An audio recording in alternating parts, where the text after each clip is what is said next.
A paz do Senhor, meus irmãos teólogos, tudo bem com vocês? Espero que vocês estejam bem. Estamos aqui para gravar as duas últimas aulas da nossa matéria Educação Cristã. Ficou faltando passar para vocês Educação Judaica e Educação Cristã Prática.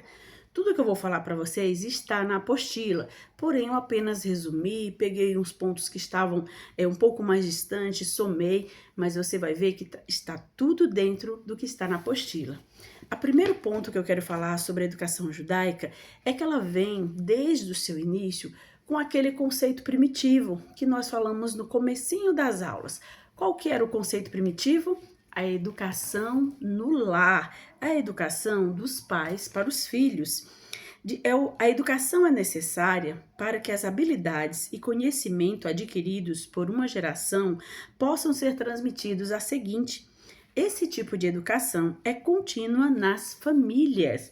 E outra coisa também que havia na educação judaica no seu início era que ela estava centrada não só no lar, mas era basicamente religiosa, principalmente a educação judaica quando eles entraram em Canaã.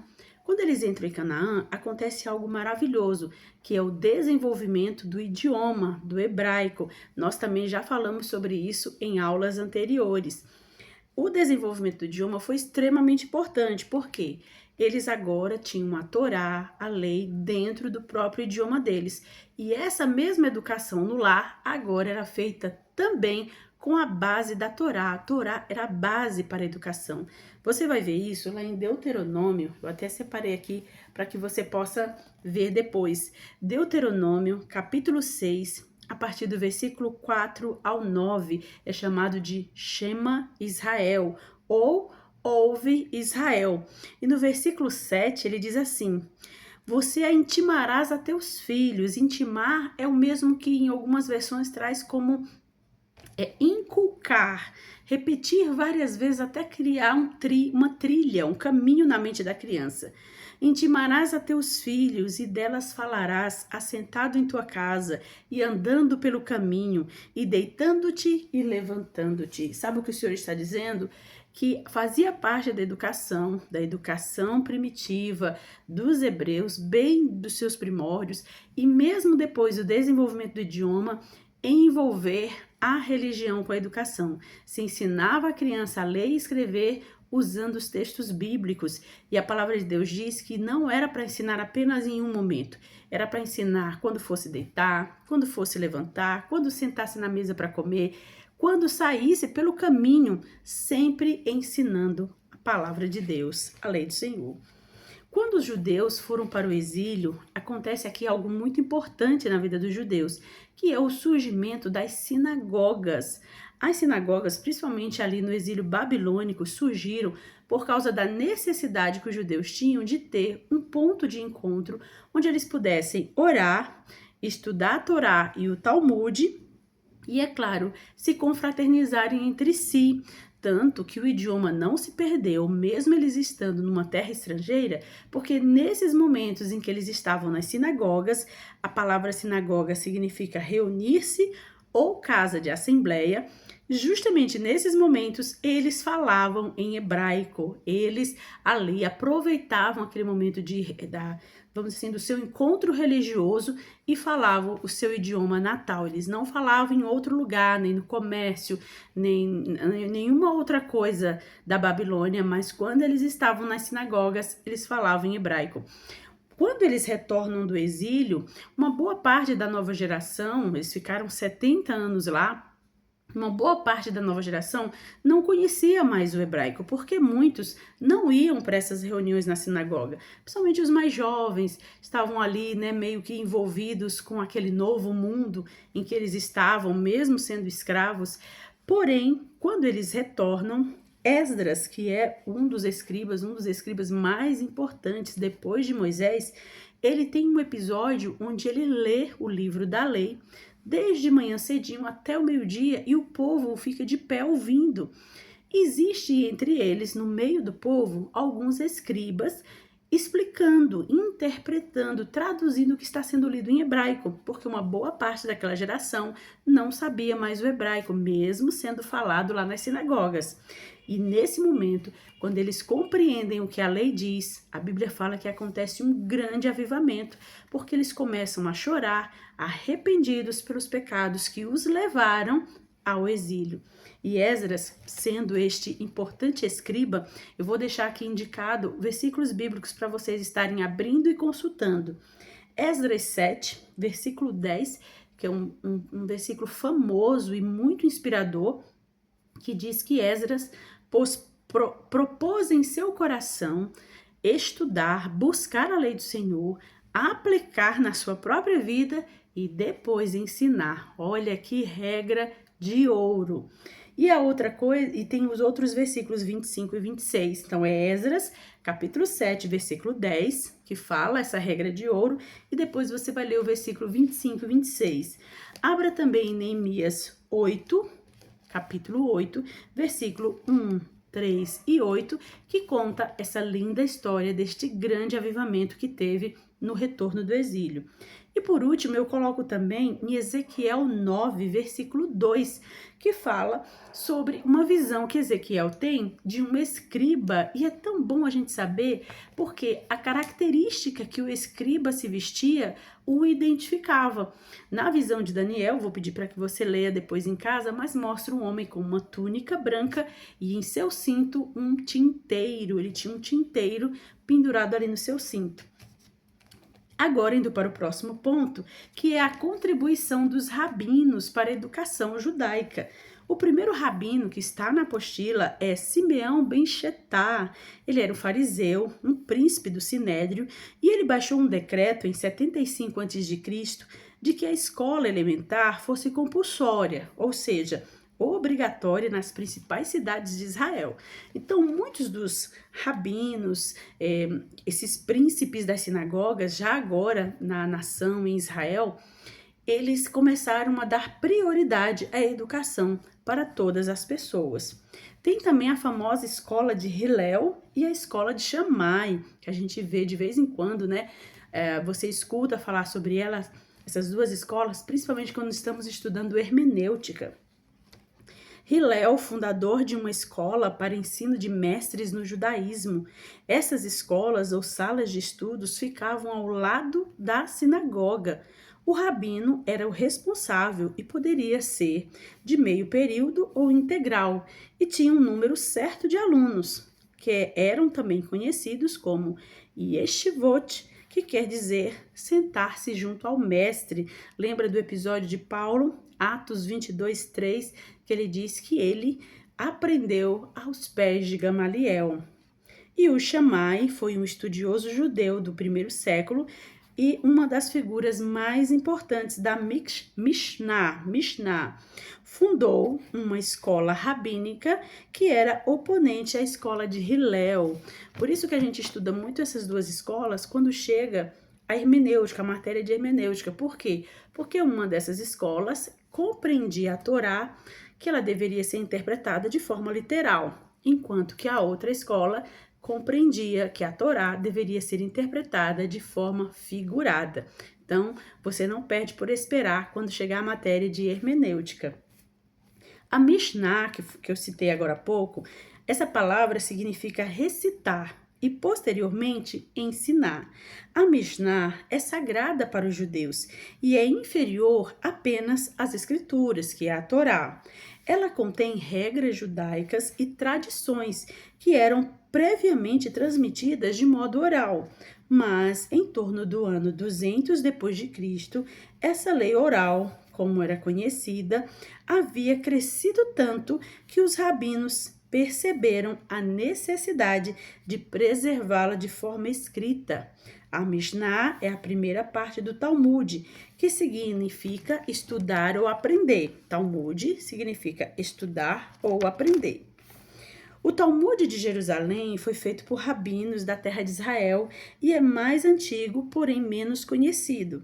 O Talmud babilônico, escrito por rabinos na diáspora que viviam na Babilônia ou próximo a ela, no idioma aramaico judeu-babilônico, língua administrativa e religiosa dos diversos impérios da antiguidade, além de ser ser o idioma original de partes dos livros bíblicos de Daniel e Esdras. Então, o Talmud, que é o livro de tradições dos judeus babilônico, é da época justamente do exílio. E o idioma que eles usaram para escrever foi o judeu babilônico, aramaico judeu babilônico. E o livro de Daniel e Esdras tem algumas partes deles onde foi utilizada também esse mesmo idioma. A Tanar é a Bíblia hebraica completa, que é composta pela Torá, os profetas e os escritos. Nós também já falamos sobre isso. E o último dos escribas, que também contribuiu muito para a educação, foi Josué ben Gamala, que era um sumo sacerdote judeu que priorizou a educação infantil.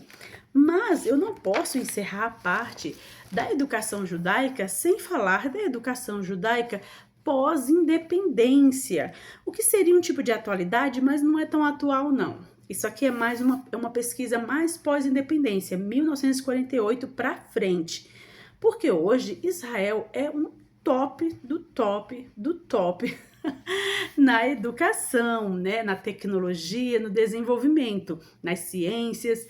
Então, se você quiser saber um pouco mais, pesquise, seja um aluno pesquisador, não seja um aluno que apenas queira receber tudo pronto. A gente vai passando assim, como se fosse fazendo uma degustação para que você experimente o conhecimento e sinta desejo de buscar mais. Antes da independência, já existia em Israel um complexo sistema educacional em funcionamento, ministrando as matérias comuns e o idioma hebraico. Após 1948, o sistema educacional israelense teve de integrar um grande número de imigrantes provenientes de mais de 70 países, o que os levaram a desenvolver um sistema educacional semelhante ao americano. Qual é esse sistema educacional? Primeiro, a criança começa aos 5 anos na pré-escola, aos 13 anos vai para o colégio, aos 16 anos vai para o ginásio e aos 19 conclui o ginásio, que lhe permitirá o acesso ao ensino universitário, aos 19 anos. Alunos ortodoxos, que são alunos que são praticantes do judaísmo, frequentam as redes privadas de educação, que ensinam principalmente matérias ligadas à religião. A educação judaica também varia de acordo com a etnia. Por exemplo, alunos judeus estudam na língua hebraica, enquanto os alunos árabes estudam em árabe. Apesar de que, numa das minhas pesquisas, nós descobrimos que uma criança de 6 anos, lá em Israel, fazendo a primeira série, já consegue falar 4 idiomas. E as pré-escolas sempre incentivam as crianças a comerem frutas e legumes, beber muita água e interagir com a natureza. Olha que avanço, hein? E por último, o ensino superior. Mesmo antes do estabelecimento do Estado em 1924, mesmo antes do estabelecimento do Estado de Israel, que foi em 1948, em 1924, foi fundada em Haifa o Technion, Instituto de Tecnologia de Israel, para a formação de engenheiros e arquitetos necessários à reconstrução do país. Em 1925, foi fundada a Universidade Hebraica de Jerusalém, centro de estudos superiores, também parecido com o americano, tendo 3 graus: bacharel, mestre e doutor. Ficou curioso? Gostou do que eu lhe ofertei aqui como um tipo de degustação? Pesquise mais e você vai se surpreender o quanto Israel avançou na parte da educação, sem esquecer da religião. E agora, para a gente encerrar, vamos para a educação cristã prática.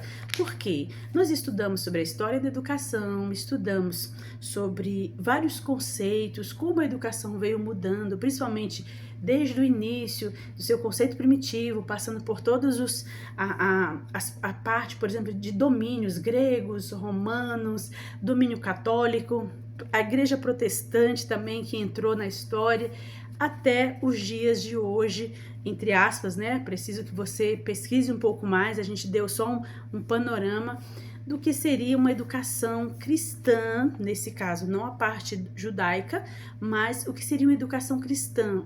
Eu ser educado para ser uma boa pessoa, porém sem esquecer da minha religião, sem esquecer que eu sou um cristão. Na educação cristã prática, seria exatamente isso. Como eu coloco em prática isso que eu aprendi? Ser educado de forma cristã.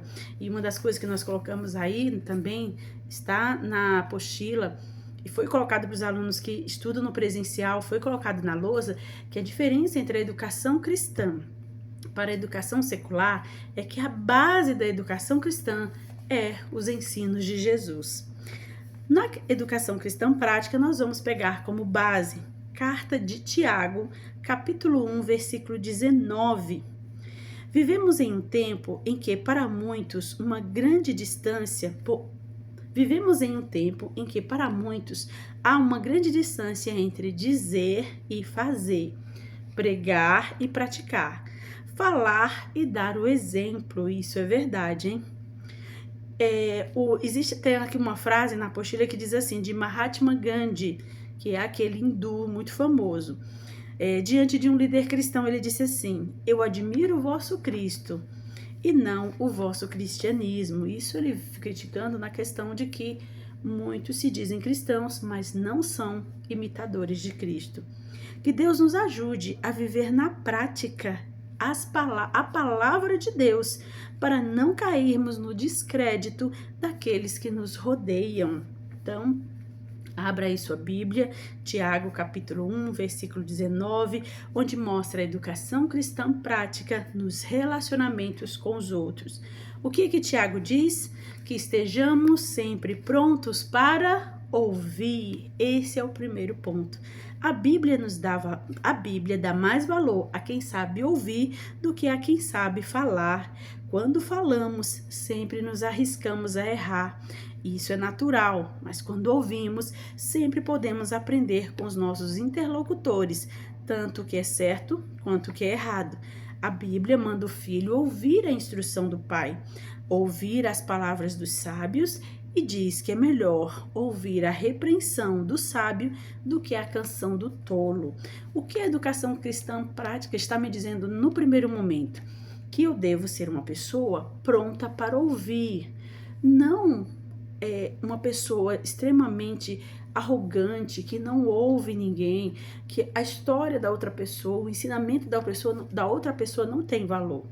Mas seja alguém pronto para ouvir, porque assim como está dizendo aqui na apostila e diz na palavra de Deus, até o tolo, quando fica em silêncio, passa por sábio. Segundo ponto, tardio para falar.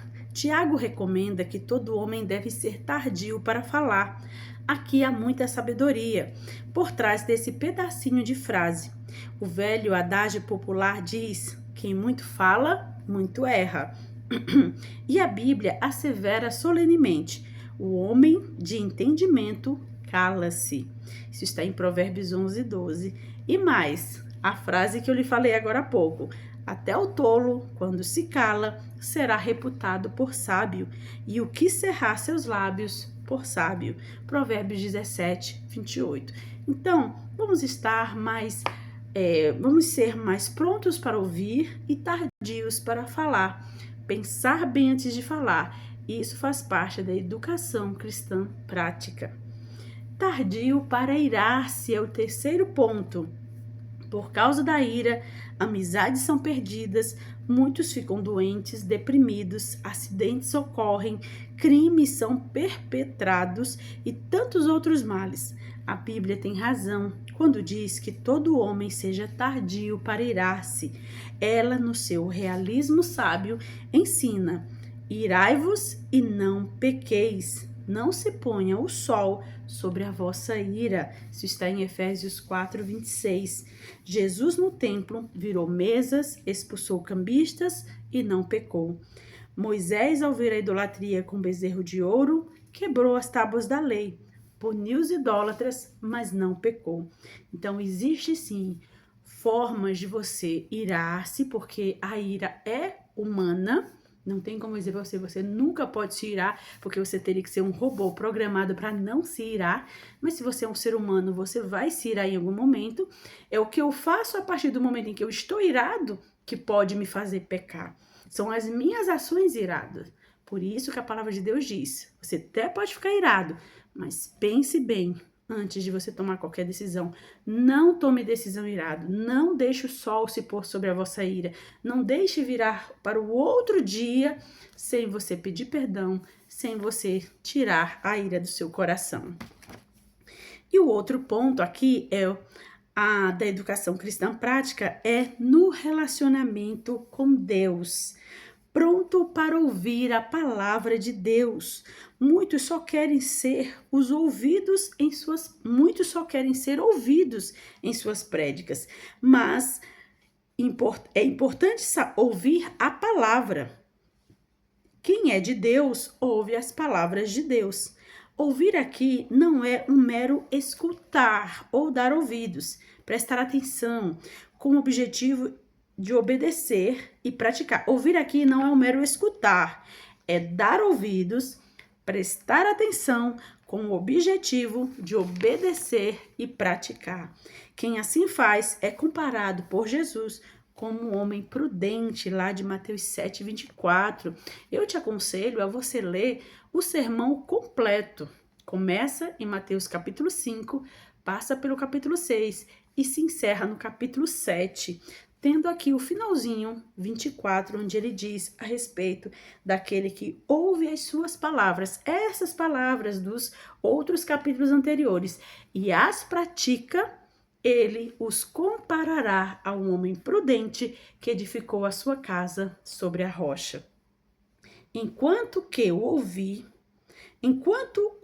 ouve e até procura mudar de igreja, é o espírito da carnalidade dominando. Aqui a apostila está dizendo assim, que existe, infelizmente, pessoas, né, que não são prudentes. Quando ela ouve a verdade, ela resolve mudar de igreja. E aí não tem como a gente não se referir a essa pessoa, a não ser como carnal, assim como o apóstolo Paulo falou sobre os coríntios.